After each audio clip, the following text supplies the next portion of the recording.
And welcome back, everyone, to another episode of Going for Two, presented by Home Field Apparel. I am your host, the publisher of the Extra Points newsletter, Matt Brown. I'm joined here by my colleague and friend, Bryan Fischer. How you holding up, man?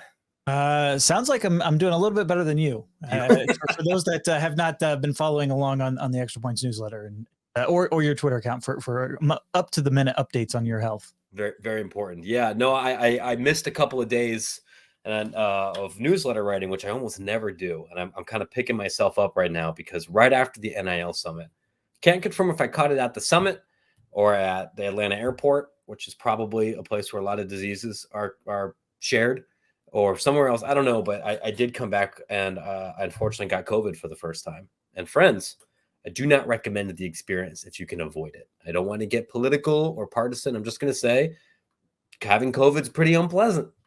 Slept for a couple of days. And even now, like recording a podcast and just talking for 45 minutes, I can stand to lose a couple of pounds.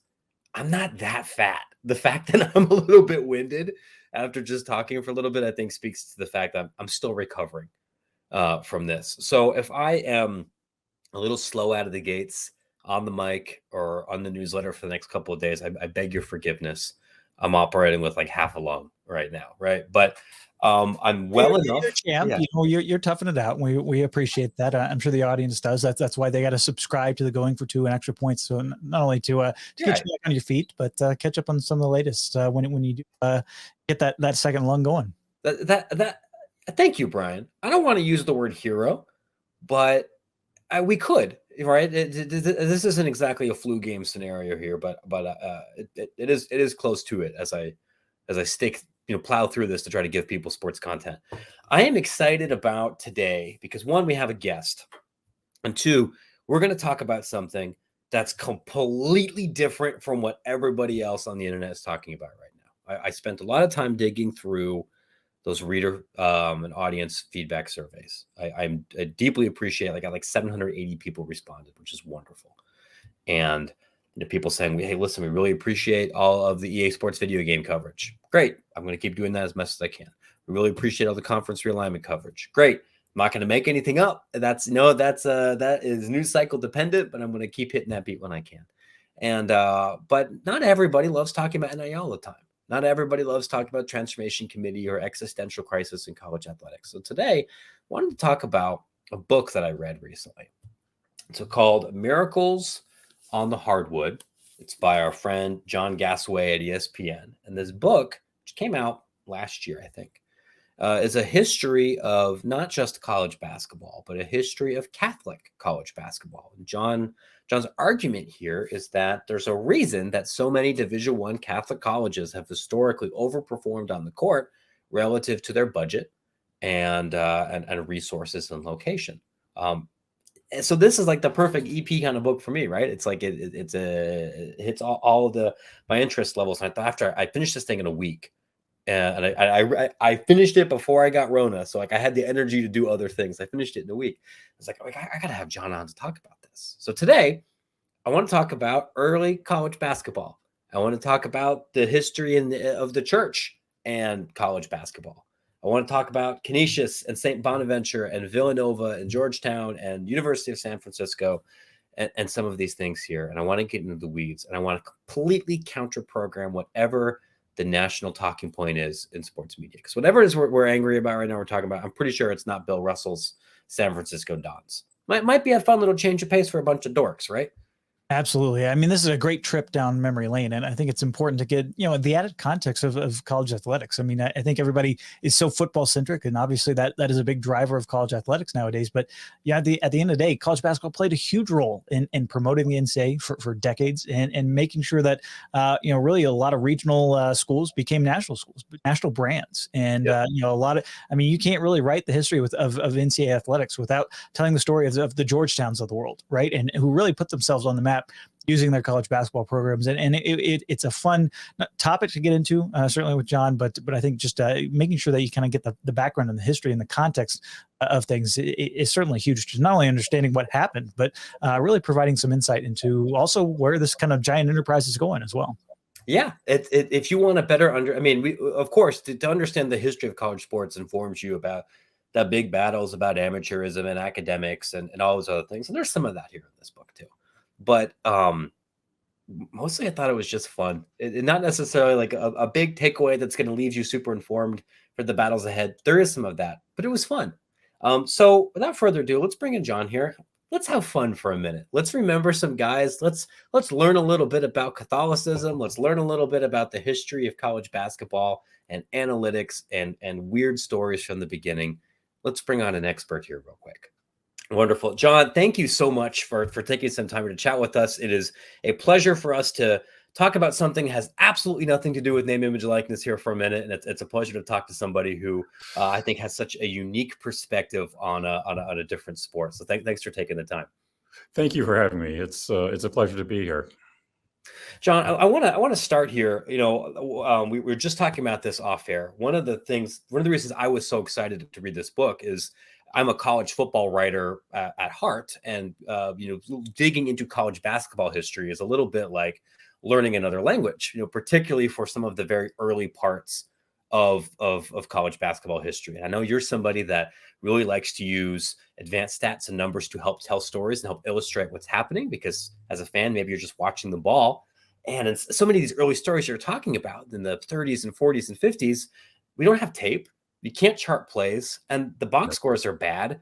And even some of the newspaper accounts, because I tried to look into this too, are pretty unreliable. Can you tell me a little bit about how you even began to wrap your arms around some of these early NCAA tournaments or pre-tournament play, knowing that getting the data that you're so used to, it would have been so hard to do? It was both frustrating and a bit thrilling. It was kind of a detective chase to try and figure out questions like how good, you know, was Bill Russell really? Obviously, he was incredible. But I mean, you know, is he the greatest college player ever? That's, you know, it's a possibility, but we can't really break apart that question. Even if they had simply charted how many minutes a player played, that would be a huge help to know. We could do a lot with that just if we knew how many minutes he played. But there were a lot of things that were late in coming that we take for granted now that are fantastic.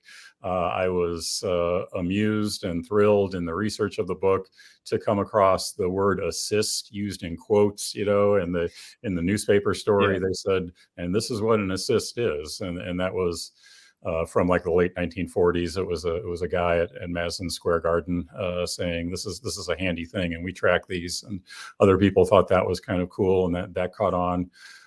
Rebounds, same kind of deal. For a long time, people didn't think that was particularly important to track. And strangely, the glory days of rebounds were the early 1950s. The games were fast paced. The shooting was absolutely atrocious. And there were records set, including by a major figure in the book, that will never be approached. Or, I mean, Oscar Tshiebwe couldn't come within 3 lengths of these records. I mean, 20 plus rebounds a game by individuals, just crazy. So it was a fascinating process to go through, and it's interesting because the book goes right up to the present day, and suddenly, you know, you come through a curtain and bam, we know, we think we know everything, or we know a lot more, and everything's normal. But it was a long struggle to get to that point. Because this isn't a book that's just about the evolution of basketball. It's not just a book about the intersection of faith and basketball, and I do want to talk about that in a little bit. But it is a little bit of an evolution of the game itself and how we talk about the game. As somebody who I'm sure had to go through a lot of newspaper archives and like yearbooks and you know, contemporary depictions of everything, you know, I'm curious, you know, if you were a very smart basketball fan in like the 1950s or early 1960s, what was some of the vocabulary or terms that you would gravitate towards to try and go beyond just raw points to talk about something? Like somebody now might talk about efficiency or a Ken Palm statistic or something. Those clearly, that wasn't part of the deal when San Francisco was dominating everybody. Right. What would have been the thinking man's basketball vocabulary around then? They used different vocabulary to try and reach the same points. I mean, they knew that it was important to make their shots. But it was, of course, I mean, for starters, there was no 3-point shot. So it was just as simple as getting as close to the basket as you can. And those before you shoot. And you see that in the movie Hoosiers with Norman Dale, and he's saying, no, a certain number of passes. The 3-point shot just changed that. The best shot that you have on the possession could come at the very beginning of the possession, even if you're not right next to the basket. So they were aware of that. They were doing the best they could. And to their credit, there were smart, very smart coaches right from the start, including, I think you used the word efficiency. So I think of Pete Newell, who made his name mainly at Cal, big influence on Bob Knight. And he was playing San Francisco and knew that, they didn't have a ghost of a chance. He was coaching Cal. And he said the key is to be as efficient as possible. And in an era before the shot clock, that just meant they held onto the ball. And it was at a time when San Francisco was trying to have an undefeated season. This game was recognized rightly as the best chance that San Francisco was going to lose. They were playing at Cal. It was on the road, bandbox arena, fans going crazy. A lot of anticipation. It was televised locally at a time when that was hard to do. Yeah. And tickets were priced up. And then Cal held the ball, and it was a huge scandal because the game, the score was nothing. San Francisco did win. They were being booed the whole time, and it was a big deal. And so that's what they meant by efficient was, hold the ball. It's been fascinating, or it was fascinating to learn about the evolution of the game and how things like the 3-point shot were debated, the shot clock, quarters versus halves. Those all are covered in the book, and they've all got a really weird backstories to them. So it was fun for me, just as a researcher, to learn those stories. Sure. You mentioned obviously the kind of having a game on television. Obviously, that was a bit unique for a lot of major college basketball history. I'm just curious for those that are listening in, if you can maybe put into context just what the sport was in terms of national versus regional, and just how intensely focused it was on really your own backyard. Very much so, and that was true of recruiting. That was true of where you got your coaches from. They tended to stick in the same place. The game was more regionally distinct. I mean, you saw styles that just stayed in certain parts of the country, whereas now, of course, everything is much more free flowing in terms of influences and imitations of what's successful. But you're exactly right. And the example that comes to mind, well, there are plenty of examples, but a guy named Frank Mcguire kind of broke that mold and raised some eyebrows by winning the 1957 national championship at North Carolina. He's covered extensively in the book because his entire career before that time was at St. John's, both as a player and as a very successful head coach. North Carolina hired him at a time when the Tar Heels weren't particularly associated with basketball success, frankly, and he brought immediate returns. They did win the title in 1957. He was a native New Yorker. Almost all of the players on that team were from the greater New York area. And people took note of that and said, players from a very different place. And I tell the story in the book about the parents of these players were concerned. This is the 1950s, and they were concerned about their sons going down south to Baptist country, and these are good Catholic boys, and what's going to happen to them. And Frank Mcguire had to assure the parents, he was going to convert the entire state of North Carolina to Catholicism, and it's okay. So that set a pattern, and you started to see more national kind of recruiting like that.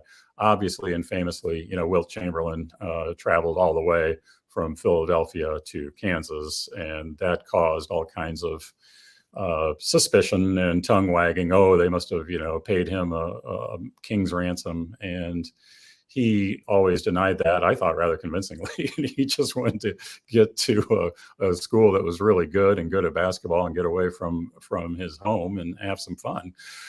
So that really began to break loose in the 1950s, and it quickly caught on as an idea. So kind of speaking of this hyper-regionalist idea, kind of to dovetail into one of the core theses of the book, one of the dynamics that I thought was particularly interesting is how you described how there were, kind of two schools of thought, where you had the parish school of thought and the plains school of thought, if I'm understanding this dynamic correctly. And with the plains, you had, leaders at schools like Indiana and at Kansas, at Ohio State for a little while in the early part. And then with the parish idea, with leadership being concentrated in New York City, but not exclusively, but a much more urban, parts of college basketball, where that was also a power center. For our readers who haven't had a chance to read the book, I'm wondering if you can maybe elaborate a little bit on what that dichotomy meant, and how that shaped the history of the sport, or at least in the formative stages between, and sometimes both parties may have been Catholic, but clearly had very different worldviews, not just about the world in general, but about college basketball. Right. And it really describes two tendencies and two traditions within the game that definitely, overlap and merge in all kinds of interesting ways. But we know them when we see them. And when we see, Al Mcguire wearing a loud jacket at Marquette in the 70s, that's Parrish. And he's coming up with all these wacky quips, and the writers were loving it. That's Parrish. When we see, Bob Knight at the exact same time, they were both at the peak of their careers at the same moment. Bob Knight at Indiana, we know that's Plains. Fog Allen at Kansas, same thing. And that it was a healthy rivalry. The NCAA tournament itself was started because figures like Fog Allen, among others, were concerned about this new NIT tournament that was being played in Madison Square Garden in New York City with all these, Catholic schools. And we've got to have something as the NCAA that's, they thought the NIT was corrupt because it was for profit. It was a promotional venture, and they made a lot of money. Madison Square Garden was one of the largest arenas in the country at the time, and they made a ton of money. The NCAA said, well, let's have our own thing. And, there was a tense rivalry there at the beginning.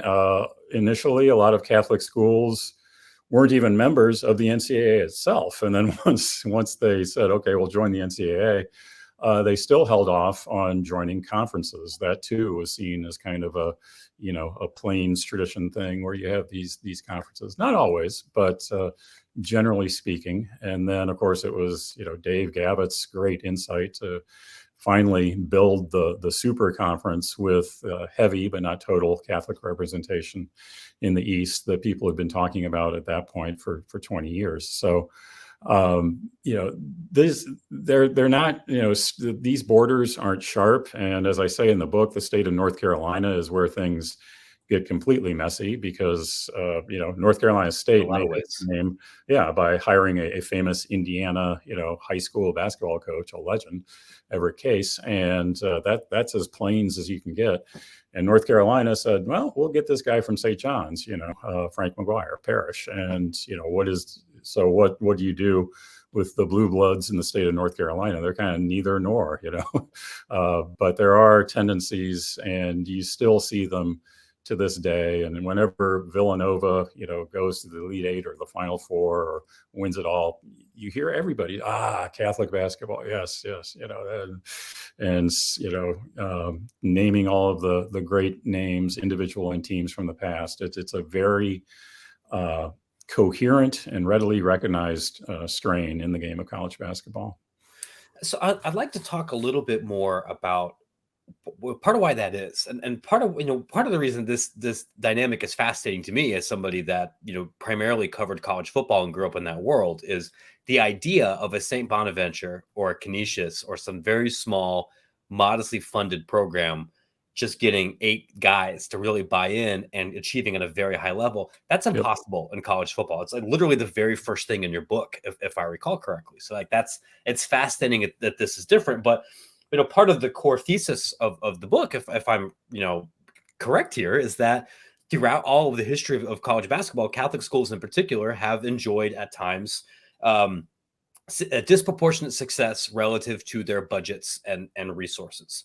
One of the reasons that I took away from reading this is that, not exclusively, but by and large, many of these Catholic schools were quicker to integrate than many of their secular peers and even some of their fellow religious institutions, certainly compared to Baptist or, Latter-day Saint institutions. Were there any other reasons other than being more flexible to have a diverse group of athletes and coaches that these schools saw success, or was there something more theological or cultural to it in your estimation? Well, certainly opening the doors of quote unquote major college basketball to, the best players, no matter who they are and what race they happen to be, that was pivotal. That was big. That was definitely the source of San Francisco's success in the 1950s. That was behind the championship that Loyola Chicago won in 1963. Loyola Chicago famously was the first in December 1962. The first, and again, they used the word major basketball, which was in effect at the time a euphemism for white. I mean, obviously there have been HBCUs playing basketball and very well forever. But in terms of quote unquote major college basketball, Loyola Chicago was the first team to put 5 black players on the floor at the same time in December 1962. So there were trailblazers in the Catholic basketball family, but there were trailblazers outside too. Cincinnati did very well in the early 1960s. Playing more black players who were better than the opponents. And not everybody in the Catholic basketball universe was eager to pick up this same standard. And most ironically, almost a completely forgotten history, one of the latest to come to this inclusion was Georgetown, of all teams, which, when John Thompson died and I was on social media, I saw lots of people who came of age, watching the great Thompson teams of the 80s. People like us, right? Like growing up in Columbus, I thought this was an HBCU. Right. Exactly. People on social media saying, when I was a kid, I thought Georgetown was an HBCU. And that's just so ironic, because when Georgetown made its initial overtures to hire Thompson, who at the time was a very successful high school coach in the district, Thompson, very Thompson-like, and with complete justice, given what he had experienced, said, why should I believe, he was, of course, from Washington, D.C. originally. He said, why should I believe that you're going to hire a black coach in 1972 when I know from my experience you had no time for a black player in 1960, meaning Georgetown didn't recruit him at all. He went to Providence. Right. And he referred to Georgetown as a local DC resident. He referred to it as that white school up on the hill. But he did, of course, take the job, and the rest is history. So it's not simply a case where, the Catholics were enlightened and the other programs were not, but they did enjoy a lot of success by making that move sooner than some other competing programs. The same kind of cause and effect challenge comes into play with other reasons offered for why Catholic schools are so good at basketball. They emphasize basketball over football. Well, yeah, so do Duke and Kansas, and they're not Catholic. Yeah. They're based in big cities. That's very often the case, but Villanova's had a lot of success in a leafy suburban setting right outside a big city. And maybe the basketball program that historically has parlayed, a location in a major city the best is UCLA. I mean, they've got more national titles than anybody, and they're in a really big city. So it's tough to say Catholic schools are good because, but it's easy to say, this is Catholic basketball. I mean, it is a recognizable identity. Sometimes it's in the very name of a school. Sometimes there are priests on the bench, and it's just it's a part of the game, and it has been a constant thread in that game since the very beginning. It's interesting. We've been talking nearly 20 minutes here, and we have not mentioned maybe the most prominent Catholic university in the country, in Notre Dame, which obviously has had tremendous success on the football field. And early on, certainly you get into it a little bit in the book, they did have basketball success. I'm just curious why you kind of think ultimately Notre Dame didn't really kind of translate that and follow some of their peers that certainly in the Big East made such an impact. Yeah, Notre Dame was arguably maybe the number one basketball program in the country for a solid stretch of the 1930s. And one aggrieved comment that I got on my book from a Notre Dame fan was, I gave short shrift to the 1930s. Oh my God! God! I thought, I thought Notre Dame thing possible, right? And I thought, it's kind of a convenient starting point when the NCAA tournament starts. I mean, and even then there were figures within the sphere that was editing the book who were like, come on. Right. I know. How dare you disrespect right, our boys get modern here, get to the TV era. Come on, let's go. So I couldn't please both audiences there, but they were great in the 30s, and there is a soundbite in the book that did make it that the great Kentucky coach Adolph Rupp, said he learned how to, and he built Kentucky, and they've been Kentucky ever since. He said he learned what he needed by watching Notre Dame, and Notre Dame was beating Rupp early in his career. I think 7 straight years they always played, and he always lost. So Notre Dame was good. They didn't necessarily sustain that success. I think the ardent anti-conference stance that Notre Dame used to have in basketball as well as in football didn't necessarily do them any favors in sustaining that success. They always adopted new rules at the same time as the Big Ten, played a lot of Big Ten teams, identified with the Big Ten, but obviously were never going to join the Big Ten. And I'm not sure that kind of neither nor programmatic stance did them any favors either.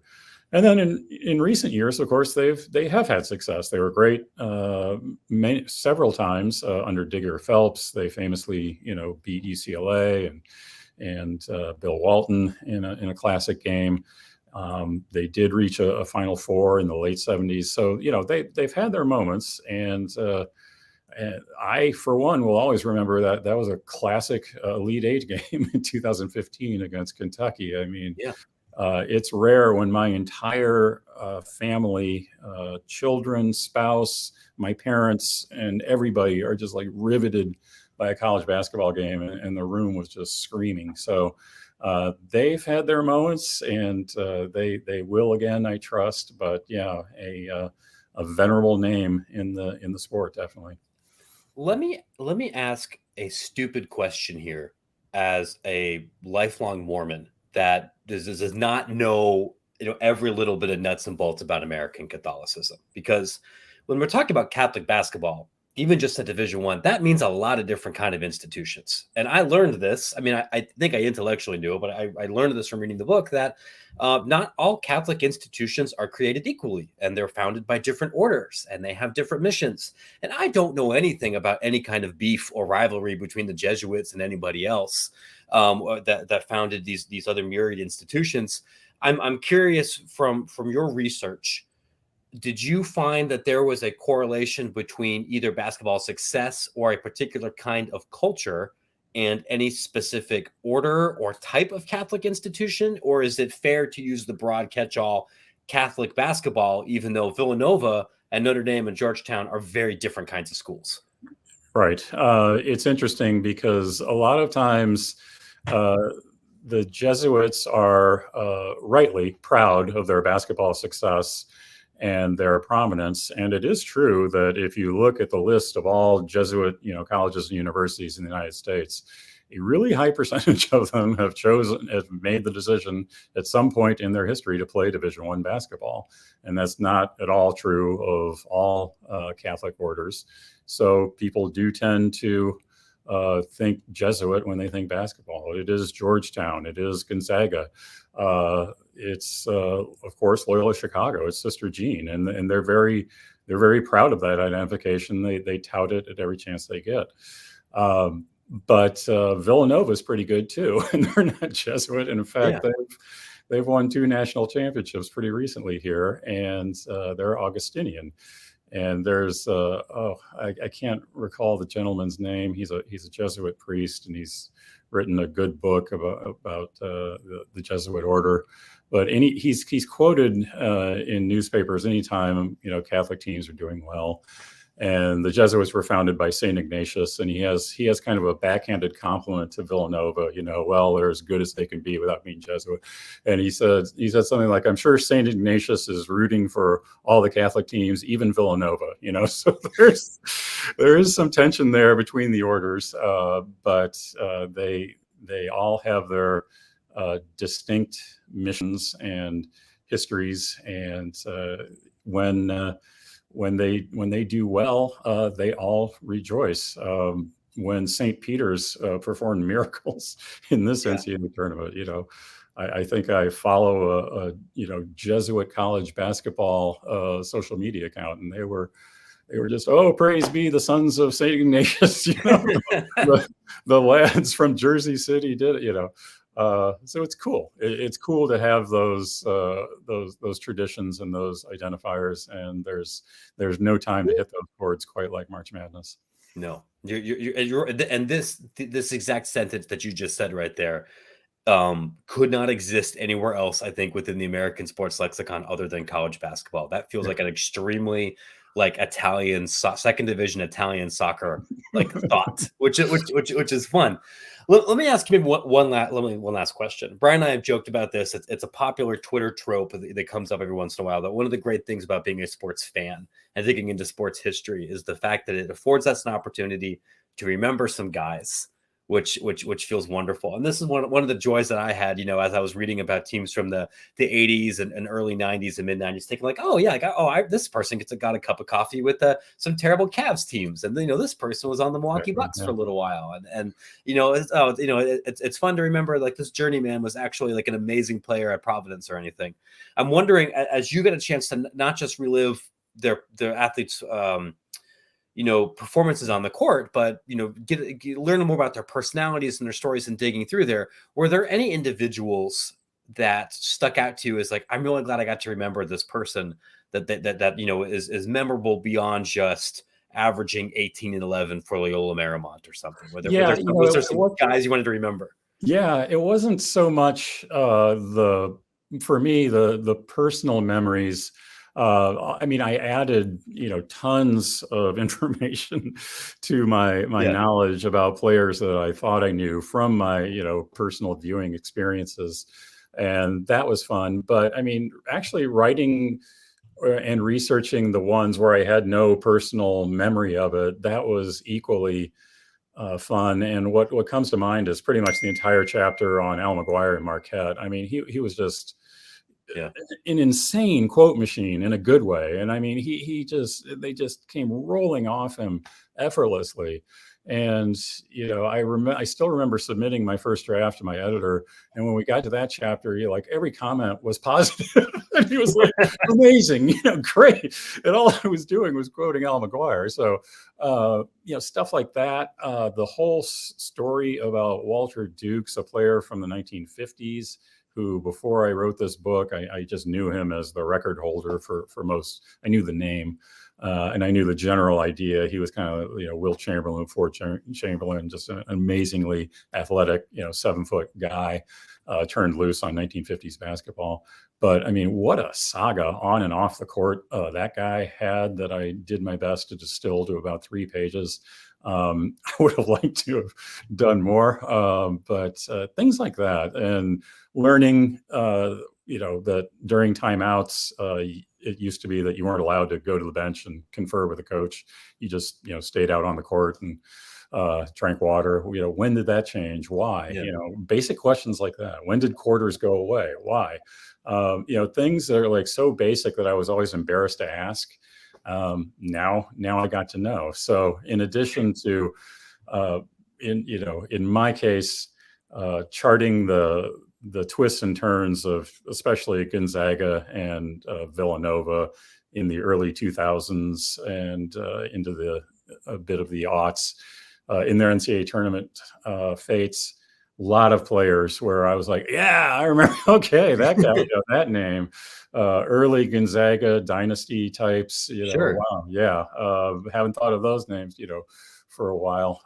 Or Villanova guys from the late aughts. Yes, and that was a pleasure in revisiting those controversies. And I hope that comes through in the book, because that was a fun part of doing it.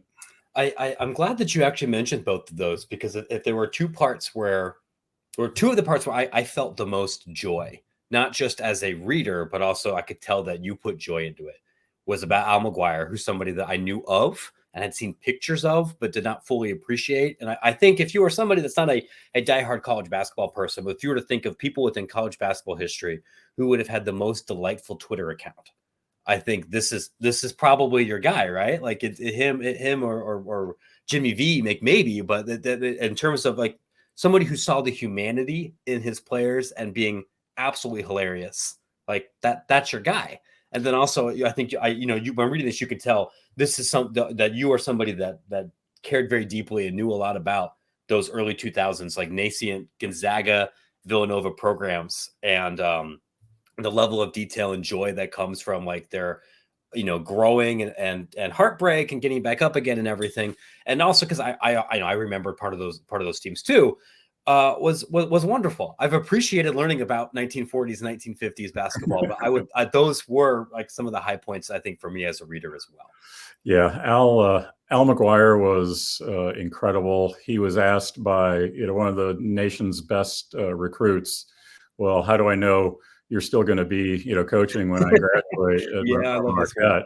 And he told the player that he desperately needed. He told him, "Hey, we're all born alone and we die alone." He just wouldn't engage with him at all. Yep. Just a colorful character, and yeah, to see the Gonzaga miracle, happen kind of year by year, where there was just no tradition of success there before, John Stockton in the 80s notwithstanding. Just an amazing tale, and Villanova, what they've been able to do, the same kind of memory of some of the players who made it possible, and it was a great joy to tell those stories. He was right. I was right. The world is run by C students, and for that, we're grateful. Bryan, did you have anything else real quick? Well, I'd be remiss if we didn't have John on and didn't turn things a little bit towards the future, I guess, and ask more about his day job there at ESPN. And obviously, you mentioned Villanova, you mentioned Gonzaga. It seems like every March we almost have that Gonzaga question of will they get over that hump. But a lot of conversation about the Catholic schools in particular. I mean, you look at Creighton might have a top 10, top 15 team this year. Can you kind of put into perspective what you kind of see from this upcoming college basketball season and maybe who to watch out for? Yeah, Creighton played arguably the best game of any opponent against eventual national champion Kansas in the tournament, and they were down two key players. So I do expect them to be tough. Gonzaga, obviously, with Drew Timme coming back, and so much talent that they always have. I fully expect them to be at the top or really close to the top of Ken Palm's laptop when he takes the curtain off of the preseason rankings. And it would be pretty amazing if they were the number one overall seed for a third consecutive year. I mean, which is they have a shot at. And the pressure would continue to build. Okay, prove it. Ironically, they had that reputation in the early 2000s, when they were, people weren't saying, wow, what a miraculous, plucky little school. They were saying, you keep getting the tournament and losing. And in my day job, I very much get that every March where I'm saying, Gonzaga's good. They could win the national championship. Oh, they never do anything. So they'll carry that burden again, but they will have the talent to win it all. And I was just so happy that last season, more or less, was normal. It was played. There was a full tournament. There were fans. It had been a while, and the book that we were speaking of came out very much in the heart of the pandemic. Yeah. And in some ways that was good. People were at home. They needed something to do. They read books. But it's as a working basketball writer, it's fun to have normal seasons, and I'm looking forward very much to another one next year. I know exactly how you feel as somebody that launched a paid newsletter in the middle of a pandemic, and there were advantages and disadvantages to that. But boy, this job's a lot more fun when there are people in the stands, and it feels more like an actual college sporting event than a staging an aircraft carrier. I will say, to end this on a glass half full note, the Saints were kind to me right before the pandemic started. I was traveling and doing in-person interviews with subjects for the book, just like you would, when there's not a pandemic. And I got to meet and talk basketball for about 90 minutes with Sister Jean, which would have been, absolutely unimaginable just a matter of weeks later. So that was an absolute thrill. And I was happy to do a lot of Zoom calls with other people if it meant I got to meet and sit down and shake hands with Sister Jean. She's remarkable. I would be remiss if I did not hold this up here for everybody. The book, of course, Thank you. Miracles on the Hardwood. It's been on my desk here for a little bit. The Sister Jean conversations also in the very beginning of the book. She is not playing a bit. That woman is, by God, a dyed-in-the-wool basketball fan. And played high school basketball in the 1930s. Which is significant. In San Francisco, yes. Yeah. For me, this was like the perfect extra pointsy kind of book because it's got college sports history, it's got religion, it's got a little bit of amateur anthropology, it's got some advanced stats, it's got Al Mcguire saying stupid, funny things. Like, what more could you possibly want? John, it's been a pleasure having you on here. Thank you so much, and enjoy the rest of this summer, and hopefully for another exciting season ahead. Thank you. Thank you very much for having me. It was a pleasure, and hope to do it again soon. Maybe with book number 2. We'll see. Sounds wonderful. Thanks, John. I would be remiss if we didn't also quickly take an opportunity to thank our sponsor for this podcast, our dear friends at Home Field Apparel. I regret to inform you, Bryan, that Home Field has done it again. They have dropped amazing collections in the recent memory here with Arizona State, with Clemson, with TCU, which has been the one that's forced me to open up my wallet again after I promised I wouldn't, even though I'm trying to save a little bit of money right now, because the TCU collection is absolutely fire. And then you know what they're dropping this week.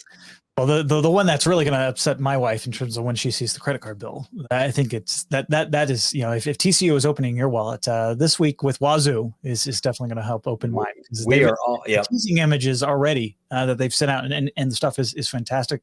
There's even more stuff that they have in the collection. I mean, it is off the charts. And so if you are thinking about saving up, I think this week in particular with Wazoo coming to town, that is definitely the one you should be definitely peeking on the website for. And there's a promo code to help you out as well. When you finally decide to dip into your mortgage savings to buy a bunch of t-shirts and hoodies that have vintage Washington State accoutrement, which you should do, because if you didn't go to UW, if you're not from Seattle, Washington State has to be one of your top 4 college teams, especially if you're a part of college football Twitter. Everybody loves Wazoo a little bit. You should use promo code Extra Points. You'll save 15% off your first order, whether you're buying Washington State stuff, whether you're buying Pittsburgh stuff like I'm wearing, whether you're wearing Irvine and Anteaters, which is playing basketball. Remember, animals playing sports, always a win. Which we have frogs playing sports. We have a frog wearing a fur coat, which is that's the one. That was a fantastic one. And, I mean, just if you're going through an airport, I guarantee if you put on some of this Wazoo home field apparel shirts and you're going through an airport, I guarantee you're going to get stopped, because I feel like there's no more better connection. By airport security, because they're going to think that you're smuggling in booze. That might be the case, or cheese in the case of cheese. Wazoo. The cheese is so good. Thanks, Brian Floyd, for sending us some of the cheese, Exactly. by the way. Mwah. Yeah, you're right. If you're wearing a Wazoo stuff in the airport, you will either be stopped by security, who will then let you go because Wazoo, or someone's going to give you a fireball. That's just the law of hospitality, folks. That's in the Old Testament. Go to Sunday school once in your life, right? Anyway, going home field apparel, get whether that's TCU, Washington State, Arizona, Clemson, any of these other adorable mascots. You get all of that stuff there at homefieldapparel.com. And if you are a school that is not selling stuff on home field apparel right now, my email is matt@extrapointsmb.com. Reach out to me, as so many of you have, to get your stuff on there as well. I'll be happy to put you in touch with the folks at Home Field. And if you would like to advertise on Going for Two and have us shill for your thing, like we shill for Home Field all the time, the email is sales@extrapointsmb.com. It is not as expensive as you might think. Bryan, this has been a wonderful conversation. I must be honest with you, feeling a little woozy after all of this talking. I don't know if I need to give myself more B vitamins or more hydration or take a nap or whatever, but I do want to wrap this up. You can subscribe to the show anywhere you get your podcasts. It's twice a week now. We're going to shift to a once a week model in July, kind of see how that goes as we try to do a play experiment with the Going for Two Extra Points publishing schedule in July. You can find the D1 Ticker, which is free. That it publishes twice a day, gives you every single headline in the college sports world to keep you up to date. And of course, find our extra videos on Collegiate Sports Connect, whether you're in the industry or not, for all of our myriad interviews. Bryan has a bunch on there. Our colleagues have a bunch. I have not done it as much recently, but I will have some more coming this week. I'm excited to do one about Boise State beach volleyball. We have one coming up at the College Football Hall of Fame, and one at the end of the week with the University of Hartford and their transition to Division III. You can find all of those on Collegiate Sports Connect. Bryan, have I neglected the pub anything? No, I think that's it. And again, if you're listening to this, make sure you give us 5 stars on whatever app allows you to rate and review. And obviously, hopefully you're subscribed as well. But that does definitely help others discover this podcast and help get other guests like John, and not only to promote their book, but have interesting conversations like we just had. And plenty more to come, especially as we kind of get into we have the NACDA convention coming up that we hopefully will be able to have you there in person. If not, meeting a ton of industry ADs and other folks. As everybody kind of gathers there in Las Vegas, a lot of interesting conversations from that will be on Collegiate Sports Connect ND1. So be sure you're following along, because we got a lot of great stuff headed your way. I hope I'm at NACDA too. If I'm not there, all of my coworkers will be there. I'm sure it'll be wonderful. You'll learn a lot. There'll be a ton of great videos. We're crossing our fingers here that I will no longer have a viral load, that's kind of a gross thing to end the podcast on, but hopefully I'm feeling better enough to be able to get on an airplane. We'll end with that. In the meantime, thanks everybody. Appreciate your readership. Appreciate you listening. Buy John's book. Subscribe to our stuff. We'll see you on the internet soon.